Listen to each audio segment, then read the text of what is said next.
नेता नगरी is sponsored by खाता बुक। बिजनेस हुआ इजी। जब खाता बुक से पूरा बिजनेस करते हैं तो इस पर ऑनलाइन पेमेंट्स कलेक्ट क्यों नहीं करते? क्या ये सेफ है? जी हाँ, ये 100% प्राइवेट और सेफ है, साथ ही अन्य बेनिफिट्स भी। आज ही अपने बैंक अकाउंट खाता बुक पर लिंक कीजिए। खाता बुक, बिजनेस हुआ इजी।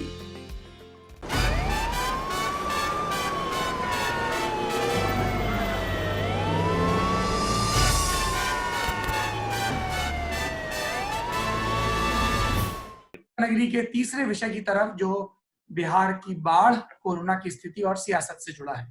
नेता नगरी की तीसरी सुर्खी जुड़ी है बिहार से, जो बाढ़ से जूझ रहा है, कोरोना से जूझ रहा है और सियासत से जूझ रहा है।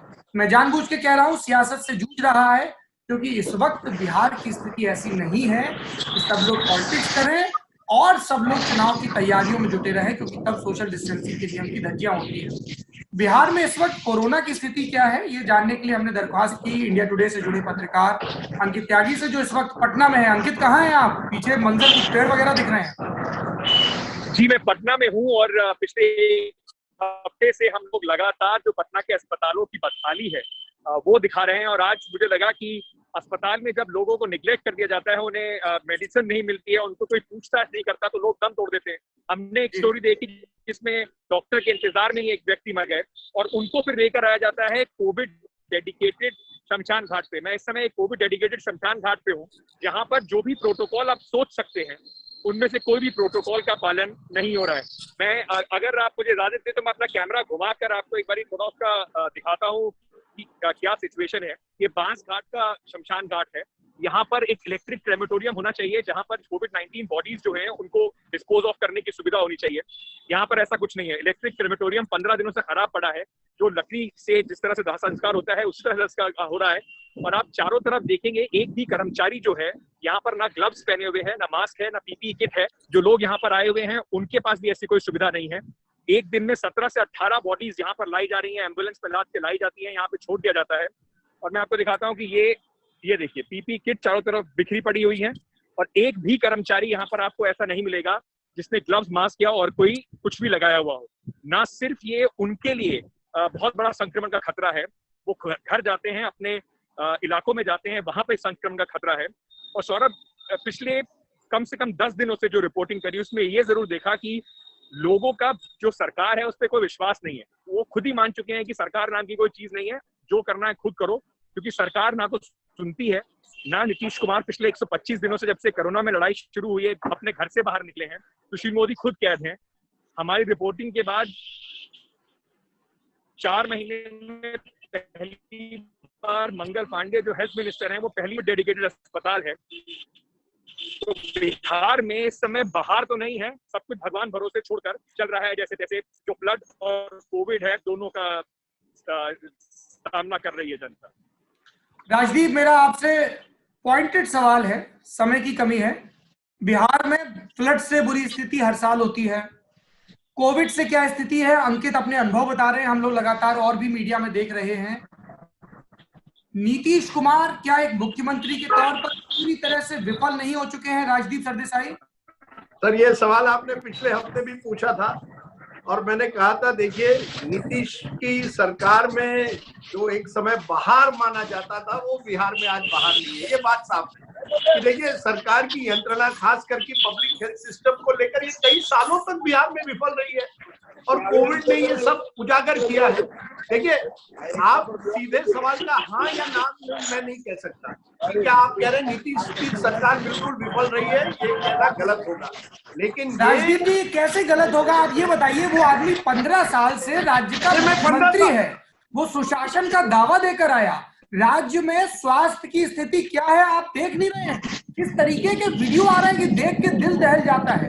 अधिकारी हो, डॉक्टर हो, ये पटना की स्थिति आप सोचिए, अंदरूनी मुल्कों, अंदरूनी गांव में क्या स्थिति होगी। सौरभ भाई, अगर आपने कहा कि कोविड को लेकर क्या नीतीश की सरकार विफल रही है तो उसका जवाब है हाँ।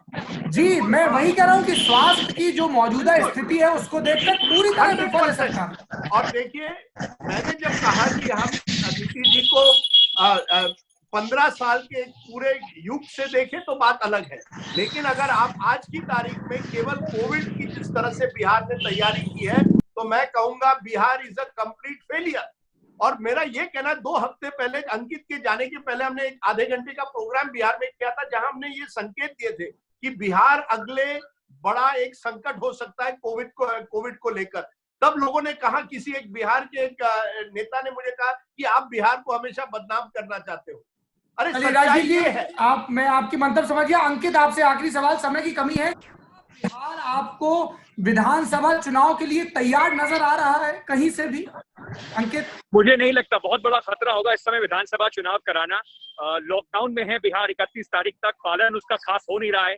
टेस्टिंग धीरे धीरे बढ़ रही है, केसेस बढ़ते जा रहे हैं, पॉजिटिविटी बढ़ती जा रही है। सौरभ, बस इस बात से कह के मैं अंत करना चाहूंगा, डबल इंजन की सरकार है, उसमें अभी इंजन दोनों गायब है। सुशील मोदी, नीतीश कुमार, दोनों इंजन गायब हैं।